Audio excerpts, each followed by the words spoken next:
Selamat pagi, ibu-ibu, bapak-bapak yang dikasihi Tuhan. Apa kabar hari ini? Ada sukacita hari ini? Tetap semangat? Bapak Ibu, harapan dan doa saya setiap kita, dimanapun kita, dalam kondisi apapun yang kita hadapi, kita lakukan, kita kerjakan dengan semangat Bapak Ibu. Sebagai orang percaya kepada Yesus, kita harus percaya bahwa Tuhan selalu menyertai. Dan alangkah indahnya kita boleh melakukan segala perkara bersama dengan Tuhan. Terima kasih. Kalau kita melangkah dengan teman, saudara, sanak famili, kita bisa kecewa. Tapi kalau kita melangkah bersama Tuhan, Sang Pencipta langit dan bumi, saya percaya ada kekuatan yang baru dalam hidup setiap kita. Ada semangat yang baru muncul dalam kehidupan setiap kita. Maka dari itu andalkanlah Dia dalam kehidupan setiap kita tanpa kecuali. Bapak Ibu yang dikasihi Tuhan, tema hari ini yaitu kuasa di dalam kesatuan. Sudah dikasih. Kenapa? Kesatuan sangat dibutuhkan dalam kehidupan setiap kita. Karena dalam kesatuan ada dampak yang terjadi dalam kehidupan setiap kita. Sudah dikasih. Firman Tuhan mengatakan dalam kitab Yohanes 17 dalam ayat yang ke-6 berkata demikian Bapak Ibu. Aku telah menyatakan namamu kepada semua orang yang engkau berikan kepadaku dari dunia. Mereka itu milikmu dan engkau telah memberikan mereka kepadaku. Dan mereka telah menuruti firman-Mu. Kehidupan kita dibutuhkan, diharapkan ada kesatuan dalam kehidupan setiap kita. Di dalam kesatuan ada kekuatan, ya. Di dalam kesatuan ada kuasa, kekuatan yang muncul dalam kehidupan orang percaya. Kita hidup sendiri, kita akan takut, penuh dengan masalah, ketakutan, takut sakit, takut ini, takut itu. Tetapi kalau kita punya rekanan, ada dalam kesatuan, maka yang satu dengan yang lain akan menunjang kita, akan membantu kita, akan mendoakan setiap kita. Sebagai gambaran yang tidak asing tentunya. Kalau kita ke pasar, di situ ada banyak orang menjual sapu lidi. Ini gambaran yang umum, saudara yang kasih. Mungkin saudara berkali-kali mendengarkan kisah cerita ini. Kalau satu lidi, ya gunanya hanya untuk membungkus sesuatu buat pedagang, saudara yang kasih ya. Mungkin Bapak Ibu belanja ke pasar, belanja ya apalah di pasar, dibungkus sedemikian rupa dengan daun pisang, maka lidi itu menjadi alat penusuk agar bungkusan itu rapi dan baik adanya. Fungsinya hanya itu. Tapi lidi-lidi satu persatu dikumpulkan, mungkin anggaplah jumlahnya sampai 100, dan 100 lidi tadi diikat menjadi satu. Maka kesatuan daripada lidi itu menimbulkan satu kekuatan yang luar biasa. Yang Bapak Ibu sebut katanya menjadi nama. Bukan lidi lagi, tetapi sapu lidi. Apabila itu ada kesatuan sedemikian rupa, kalau Bapak Ibu gunakan di halaman rumah Bapak Ibu, semua sampah akan disirnakan dengan sapu lidi. Mungkin jangankan dedaunan, kertas dan macam-macam. Bahkan kerikil-kerikil tajam di depan saudara akan sirna melalui sapu lidi yang bersatu menjadi satu kesatuan yang siap mengusir batu itu dari hadapan saudara. Kalau saudara dan saya menyatukan hati dengan rekan-rekan kita seiman, menyatukan diri kepada Tuhan, maka ada satu kekuatan yang hadir dalam hidup saudara dan saya. Apapun yang terjadi, apabila kita hidup dalam kesatuan tubuh Kristus, maka ada kekuatan dari Tuhan. Apapun yang akan mengganggu kehidupan kita, yang menghalangi kehidupan setiap kita, pencobaan yang akan hadir dalam rumah tangga kita, saya percaya melalui kekuatan kesatuan, maka itu akan sirna di dalam nama Yesus tentunya. Gambaran kesatuan lidi ini menjadi pendorong buat kita, memberikan semangat yang baru agar hidup setiap kita, orang yang percaya dengan Tuhan, tidak takut bahaya. Kita hidup kokoh, tidak takut dengan sakit penyakit yang akan mengganggu kita. Tapi kalau memang itu sudah diizinkan Tuhan, pasti terjadi. Tapi sering kasih saya percaya, di dalam kesatuan ada satu kekuatan yang luar biasa. Sering kasih, Kalau saudara dan saya boleh kumpul bersama dengan rekan seiman, hidup dalam satu komunitas yang isinya saling menyembah Tuhan, yang isinya saling berdoa kepada Tuhan, memuliakan Tuhan dan mengagungkan Tuhan, maka Tuhan hadir di tengah-tengahnya dan Tuhan mendengar semua keluhan isi hati kita. Apapun yang ada dalam hati kita, Tuhan tahu karena Tuhan ada tengah-tengah kita. Allah kita hanya sudah mendengar problem masalah yang kita hadapi. Tuhan tidak akan tinggal diam, tapi Tuhan menjadi pembela saudara dan saya. Apabila ada musuh akan mengganggu saudara, akan menerjang saudara, rumah tangga saudara, apabila ada Yesus, maka Tuhan akan sirnakan itu semua. Maka dari itu, saudara yang kasih, hadirkan Allah, hadirkan Yesus di dalam hidup saudara. Karena Yesus adalah pencipta langit, bumi, dan isinya, yang sanggup menyirnakan apapun yang ada, yang menghalangi kehidupan saudara dan rumah tangga saudara. Bapak Ibu yang dikasihi Tuhan, Allah kita Allah yang luar biasa. Maka seperti firman Tuhan mengatakan kepada setiap kita tanpa kecuali pada pagi hari ini, biarlah kehidupan kita diserahkan kepada Bapa di surga. Dan Bapa surga menyerahkan kepada anak. Dan apabila kita ini sudah dalam kehidupan anak daripada Kristus, anak dari Tuhan, maka ada satu kekuatan yang baru. Apabila kita selalu membangun hubungan dekat dengan Dia. Saudara yang kasih, sebagai tanda kita hidup dekat, kita sering bergaul dengan beliau. Kita sering ngomong-ngomong sama beliau. Yang menjadi pertanyaan buat setiap kita tanpa kecuali, berapa kalikah saudara ngomong-ngomong sama Dia? Oh, saya 2 kali, Pak Petrus, 3 kali saya ngomong dengan Tuhan. Saudara yang kasih, itu nak biasa-biasa saja. Saudara yang kasih, bila ada waktu terluang, bahkan sisihkan waktu khusus, saudara bertemu dengan Dia. Saudara bisa bergaul karib dengan Dia. Saudara dekat dengan Dia, erat dengan Dia, dekat dengan Dia, dan Dia dekat dengan saudara. Luar biasa, saudara yang kasih. Ada kekuatan yang baru dalam kehidupan setiap kita. Melangkah kemanapun saudara dan saya, saudara yang kasih, pasti ditolong Tuhan. Yang penting kita dekat dan taat akan firman Tuhan. Apa yang Tuhan mau kita lakukan. Jangan melakukan apa kata saya atau maunya saya, tapi lakukanlah apa yang Tuhan mau. Maka hati Tuhan akan penuh dengan sukacita. Tuhan mau buat saudara dan saya. Tuhan punya kerinduan bahwa saudara boleh menyampaikan kabar baik kepada kiri kanan saudara, rumah tangga saudara, sehingga di tengah kehidupan ini saudara disertai Tuhan. Sebagai kesaksian saya, saudara yang kasih, saya puji Tuhan, saya berdoa kepada Tuhan, Tuhan jadikanlah saya berkat. Rumah tangga saya jadi berkat. Segala kasih Allah kami beritakan, kami sampaikan kepada tetangga saya, kiri kanan saya. Sekarang apa yang terjadi, saudara yang kasih, di depan atau di tetangga saya bukan orang yang percaya dengan Kristus, tetapi setiap hari dia mendengarkan khotbah. Minggu pagi, jam 6 pagi, dia sudah mendengarkan khotbah dari RRI Denpasar. Kalau setel radio, tidak tanggung-tanggung, saudara kasih. Mungkin ya bisa 40 meter dari sekitar rumah semua dengar.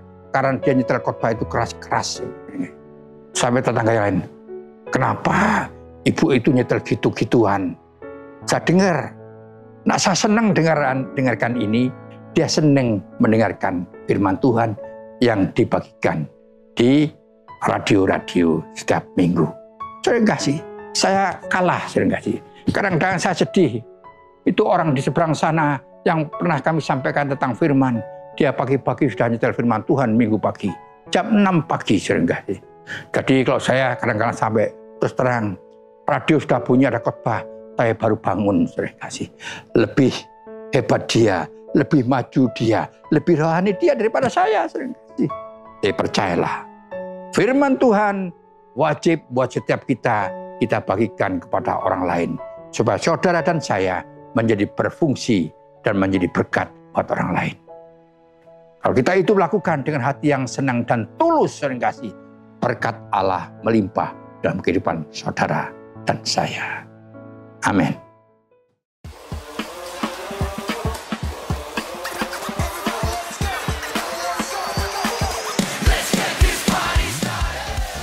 Shalom jemaat yang dikasihi Tuhan. Senang sekali kami kembali terhalang. Apa ini? Kak, saatnya apa ini? Apa ini? Susah kita, Kak. Ini sepertinya pohon dari Taman Eden, pohon kehidupan.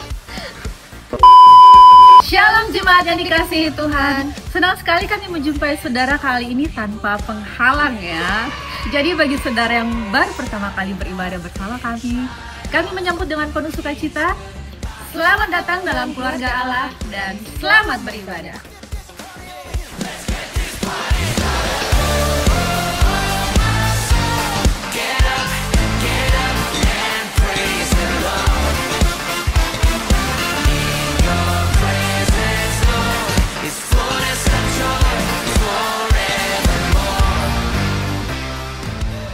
Terima kasih kepada seluruh jemaat atas dukungannya untuk acara CG yang telah berlangsung pada tanggal 4 dan 5 Oktober. Berikut liputannya untuk saudara.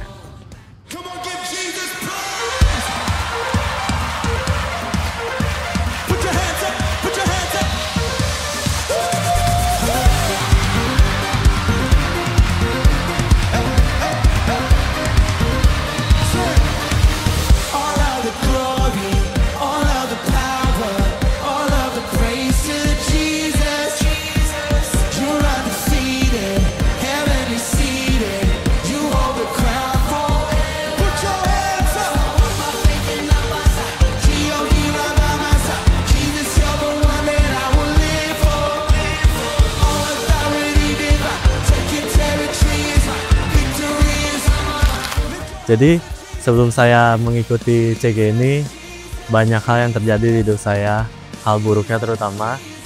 Banyak hal-hal di luar dugaan saya terutama, yang itu bisa membuat saya mungkin jauh dari Tuhan.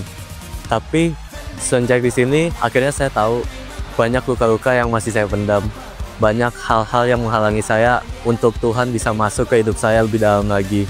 Yang akhirnya setelah saya didoain, setelah saya mengikuti benar-benar CG ini dari sesi 1 sampai sesi terakhir, saya benar-benar dapat ngalamin Tuhan, terutama di sesi hati yang benar. Di hati yang benar itu, benar-benar saya secara nggak sadar, ternyata masih banyak luka-luka yang masih saya simpan. Luka-luka itu, mungkin dalam formnya itu saya centang banyak banget, dan itu benar-benar luka yang nggak saya sadari. Itu saya didoakan, akhirnya saya lepaskan semua, dan akhirnya saya feel free, dan akhirnya ya saya merasakan kelegaan dalam hati saya yang benar-benar belum pernah saya alami sebelumnya. Dan komitmen saya sih di selanjutnya untuk next hidup saya mau tetap pakai Tuhan, jaga respon saya, tetap mengandalkan Tuhan dalam setiap apapun yang saya alami, musim kehidupan saya terutama, maupun suka maupun duka.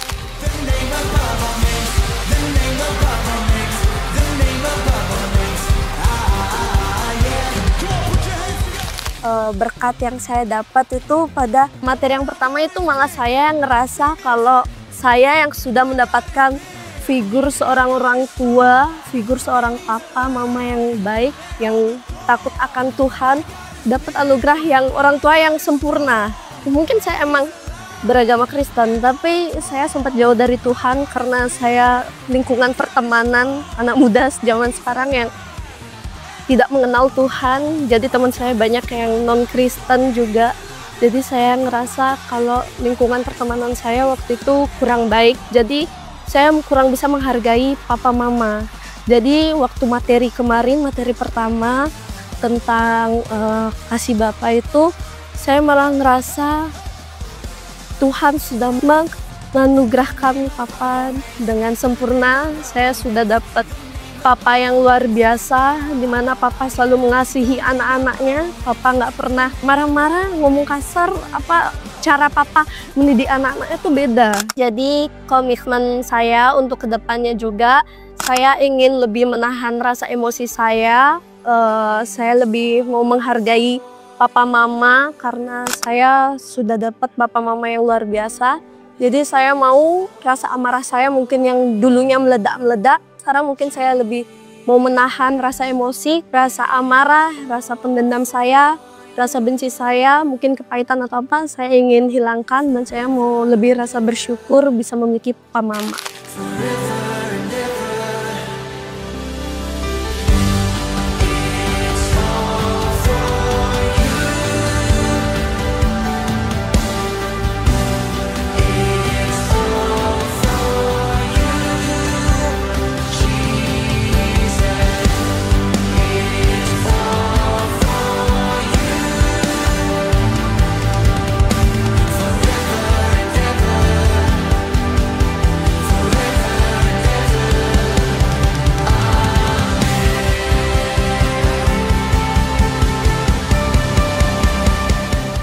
Tuhan baik dan Tuhan akan terus membawa setiap peserta untuk bertumbuh semakin serupa dengan Kristus. Tuhan luar biasa, terus bertumbuh untuk para peserta dan pembina, juga termasuk kita semua. Selamat bertumbuh menjadi ciptaan yang baru. Jadilah terang dunia yang gelap ini.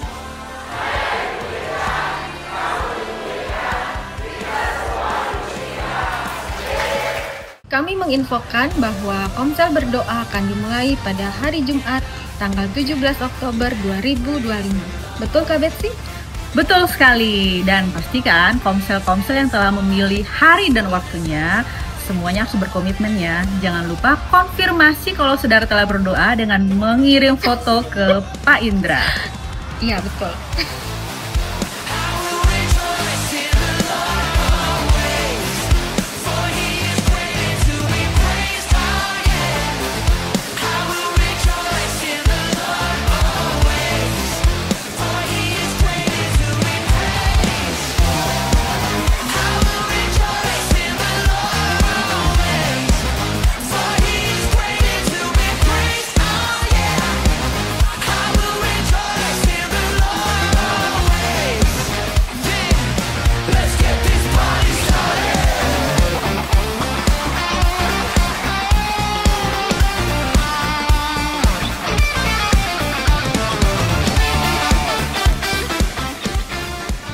Tema kita tahun ini bergerak dan berdampak. Demikian Abang News Update yang dapat kami sampaikan untuk saudara. Kami segenap kru yang bertugas mengucapkan terima kasih untuk perhatian saudara. Kami juga memohon maaf jika ada part-part dalam penayangan Abang News ini yang membuat saudara terganggu, mungkin terkesan tidak lucu, tapi kami menjadikan itu lucu atau lelucon. Bukan berarti kami tidak serius. Kami menyampaikan informasi ini dengan sangat serius. Semoga informasi kami dapat Kita tutup aja, udah? Oh, udah selesai. Oke. Selamat hari Minggu. Tuhan Yesus memberkati.